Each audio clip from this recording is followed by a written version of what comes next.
Hey everybody, today we're going to talk about Roy. He's a 65-year-old American from San Diego. And we're also going to talk about his long-distance relationship with Beverly. Beverly is 40 years old with a 15-year-old son. And she's in the Philippines and he's in the US, and they met back in 2020 online. This is very common, and we're going to use Roy as an example here, but this could be with 15 different other people that I've talked to over the past year.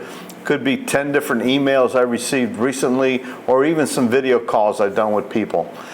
This is a very common problem. Does she love you, or does she love your money? She loves your cash. And he's a pretty well-off guy. You know, he's a down-to-earth guy. He has his own home that's paid for, and you know, if you have a home paid for in San Diego, you're doing pretty good in life. And you know, his children are grown. He lives by himself, and basically he's a lonely guy, but he met someone online that he really liked. But from the very beginning of his relationship, there was money always involved. He decided that he was going to support her at some point during this long-distance relationship, and he was sending her 5,000 pesos a week, sending her $100 every week. And that's a lot of money for a girl who lives in the province, and she's 40. So she should have a good respect for money. She should know what it's like to be without money and what it's like to be with a little bit of money. She should have that experience. And she's a mature woman, so we're not talking about, you know, that 18, 21, 24-year-old girl that's immature. We're talking about a grown woman, 40 years of age, with a son. And so he finally came to the Philippines. And before he came, she was asking for a lot of things, and he was happy to help. He was bought her a refrigerator when she needed one. You know, if she had bills to pay, he would help out. He would pay for her internet, would pay for load. You know, he bought her the phone like we've all bought people phones. But he liked her. He really thought he had a chance of having a happy life with her. And his plan all along was to come here and meet her in person, get married, go back to the States, and bring her over. So he comes to the Philippines, and after a long flight, he lands in Cebu. She comes up there with her son, and a cousin. So he was caught by surprise here. You know, he thought it was just going to be her. And he had reservations only for the first night, because she told him, just get the hotel for one night, and then we will figure out where we're going to go and what we're going to do. And the decision was made that they were going to go visit the family. So he arrived in Cebu. She showed up. He had to get 2 hotel rooms.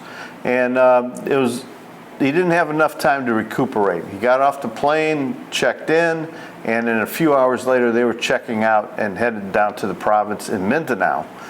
Now, I'm never going to suggest that the girl comes to the airport to meet you. I think you should get off that plane by yourself. You should check into a hotel, whatever city you choose to go to, rest, take a shower, get a good meal, and then meet the girl. I think you're in a better position if you're well rested, and they don't get you being overly tired. And you get to experience a little bit of the Philippines. Now, this is his first trip to the Philippines, so he didn't get any chance to experience anything. You know, the taxi ride, negotiating the price, you know, going down and getting food. She was doing everything for him, and it was a quick stop in Cebu. So on they go to CDO, and they rent a van. She's already had this pre-planned. They rent a van, and they go to her family's compound, and the family joins them. They all get in the van. He does not even get to go into the house to see where they live or how they live. As soon as the van showed up, she had all the family get into the van, and they were going to a resort for a week. And all this is a surprise to him. He just knew she made some of the plans, and he was caught off guard. He thought he was going to spend a lot of time with her. So they leave the compound, they head to the resort, everybody checks in. I think he told me the party was like 15 different people, so he had to pay for like 3 or 4 different rooms, plus his. Everything was on him. He had to pay for the transportation, he had to pay for the hotel, for the resort fees, for the resort. for meals, snacks, everything. Everything was on him.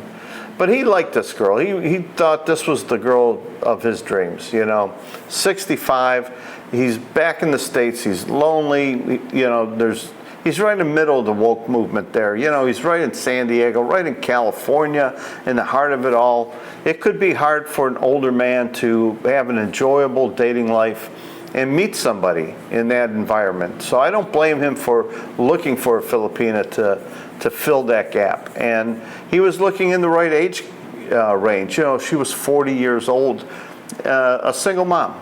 So, it wasn't anything wrong with that. I thought it was a nice, comfortable age gap there for him. He was surprised by how impatient she was and how much she was in a hurry to do things, and almost felt like she was embarrassed to have him around.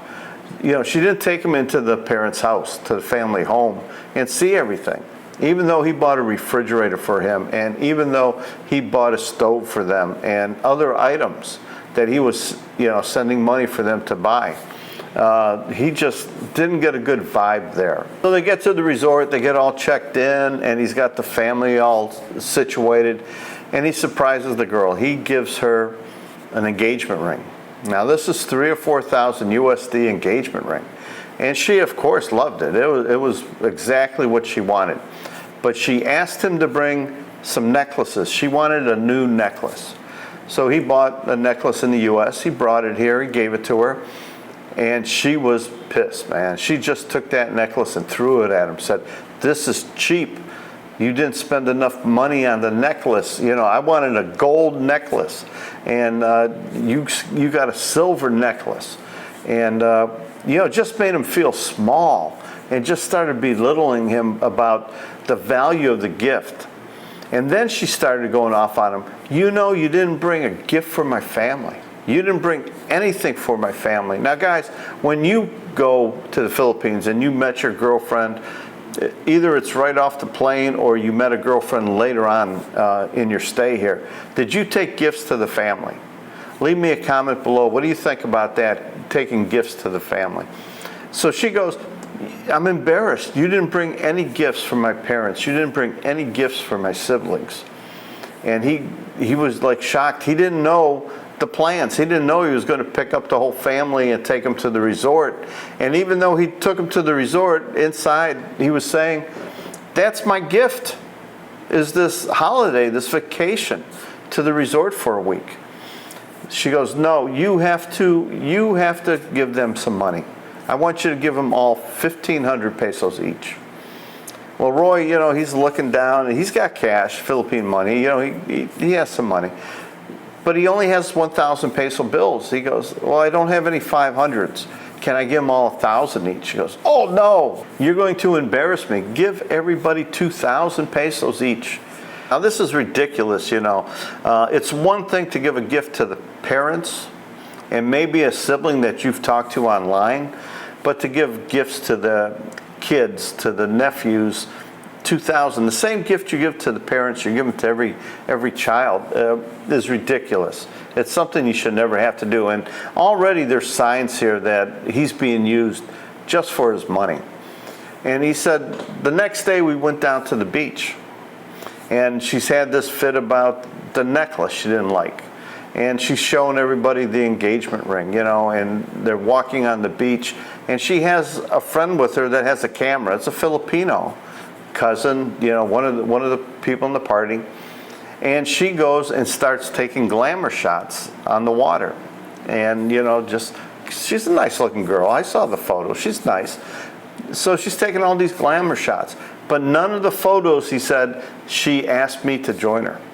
Even if they wouldn't use the photo, they should have had him join for a couple pictures. Janet would never take that camera and not start taking pictures of me, because she's proud of being with me. And like most Filipinas, they're proud of their partner, and they like to show them off. But no, he wasn't part of all that. He was watching from the distance. And then they took a video on the beach, walking the beach, and he was there, but she said, "Can you move?" Can you move? I don't want you, she didn't say I didn't want you in the video, but she just said move, and took a video with just her walking on the beach. Very selfish. Very selfish is the word I would say there. So now he's got this girl that he came all the way here to meet and didn't get to spend any alone time with her the first night because she had her kids with her, and it was a short stay in the hotel. They fly down to Mindanao. They pick up the family. They go to a resort. He doesn't even go into the family home. They check into the resort. He pays everything. She approves of the engagement ring, but she doesn't approve of the necklace and has a big fit. And he ended up going to the mall with her afterwards to not exchange it, but to buy the gold necklace that she wanted. And, that was pretty, he said, man, I was feeling really bad about that. I was feeling really stupid. And he started to feel like, what am I doing here? What am I doing here? And then when they had a party at night, they had dinner and they had a big cake come, he had his name on the cake, which is common. When you go to a birthday party and you buy the cake, sometimes you put your name on there. Happy birthday from Mike and Janet. And she held up the cake, but she intentionally hid his name, so when people took pictures of the cake, they wouldn't see his name. And, again, another sign of either being embarrassed about him or hiding him from her social media. They finished a visit, and this is very similar to a situation I was in, but I didn't come to the Philippines. I had somebody who I found to be using me. And, the first thing goes through your mind is, well, I'm going to ghost you. I'm just going to cut off everything. But once you cut it off, and this is me, I cut it off, and I'm sitting at home, and I'm thinking, man, I promised that girl a lot. That's pretty mean of me to cut her off, to have nothing. And I promised her the moon. I promised her a place to live. I promised her a better life. And me as a man, I felt bad that I made a promise that I wasn't going to keep anymore. But he started to feel that too. He started feeling, well, once we're married and I take her back to the U.S., everything's going to be better. It's going to be better. And I was talking to him and I said, when you take her to the U.S., and even though she's not so young, it's still a big difference, 65 to 40. But if her attitude doesn't change, if she is always wanting the most expensive items and always acting ashamed of you, your friends are going to see that. Your neighbors are going to see that. Your family's going to see that. And they're going to know she's a gold digger. And you're just going to have a miserable time in your life if you keep her. Well, it was time for him to go, and he packed up, and she didn't even come up with him to Manila to see him off. She was there to make sure he got off the plane and got to her house, but she doesn't need him anymore. She got 2,000 pesos for everybody. She got the vacation paid for. She got her ring. She got her necklace, and he's promising to come back and marry her, and everything is good. Everything is good in her eyes. But in his eyes, it's not good. It's not good. So he got back home, and he decided just to cut it off from her and ghost her. Now, I've talked about other guys who have ghosted girls, and I thought they were wrong. But in this situation, I think that is the best thing he can possibly do, is to ghost her. Just cut her off. Send her one quick message, hey, I'm done with you. That wasn't right. And be done with her. Now, guys, when you go and you meet your girl, that girl should make you feel special, man. When you get off that plane, there should be hugs and there should be kisses. I'm so happy to see you. She'll be hanging onto your arm. She'll be rubbing your back as you're walking. She's going to be proud to have you. She's going to introduce you to her friends, to her family. She's going to take you into the family home. And when you go into a family home, and tell me if I'm wrong, for those guys who are here in the Philippines, tell me if I'm wrong about this. When you get invited into the family home, they treat you with respect. They put you down at the table, at the head of the table, or next to, the father or the grandfather. and they feed you what little food they have, or if they have a lot of food, they feed you. And they make sure you have a plate of food first. They make sure you have something to drink. They make sure you're comfortable. Even if there's a language barrier, they're going to do these things. Is this girl a gold digger? Of course she is. Of course she is. She was a gold digger before he ever got on the plane. And she was always needing money. Always needing money. And the one thing you're going to know when it's a real gold digger, okay? And I want you to look into your own family and your own life. We all have problems. We have a problem. Our car broke down, or we have a flat tire, or a window broke in the house.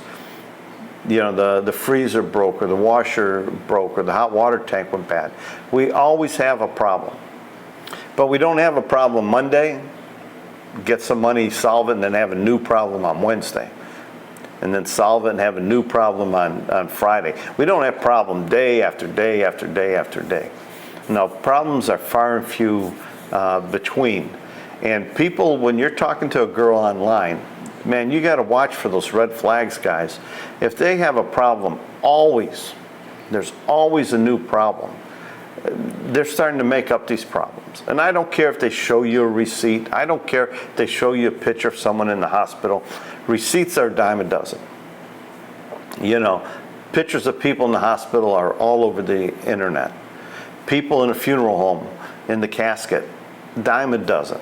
And yes, people do die and things do happen. And you should help out a little bit, your fair share.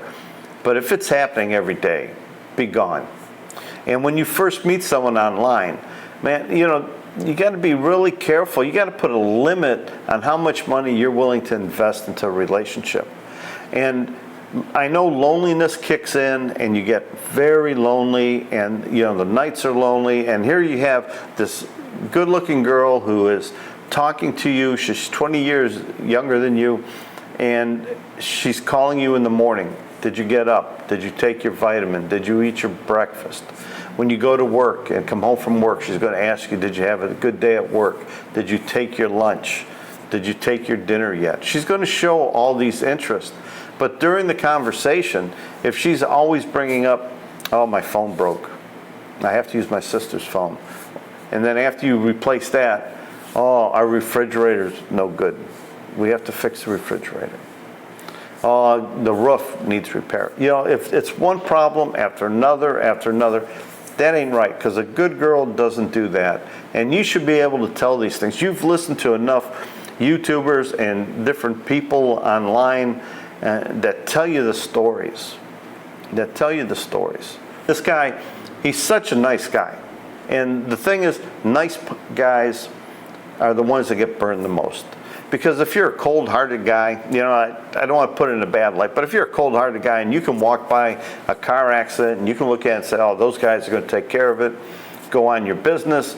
A homeless guy or a homeless gal needs some money for food and you don't give them anything, it doesn't bother you at all that they're homeless, chances are you're not going to get scammed or taken advantage of, because you know you built a callus over your heart that you're not going to get taken. But a guy with a good heart, a guy that goes to, you know, help people, and he helps charities, and he's got extra money, he's easily taken, and especially if he gets lonely.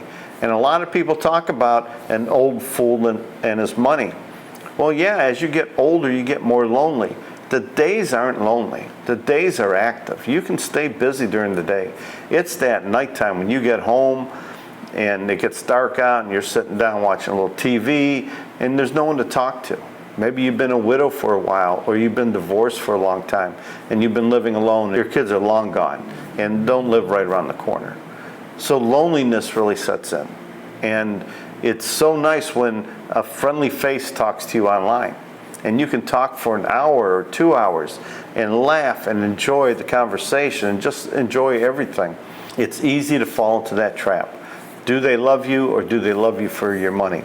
When you come here, if they really love you, you're going to know it. You're not going to feel like you're an embarrassment to them.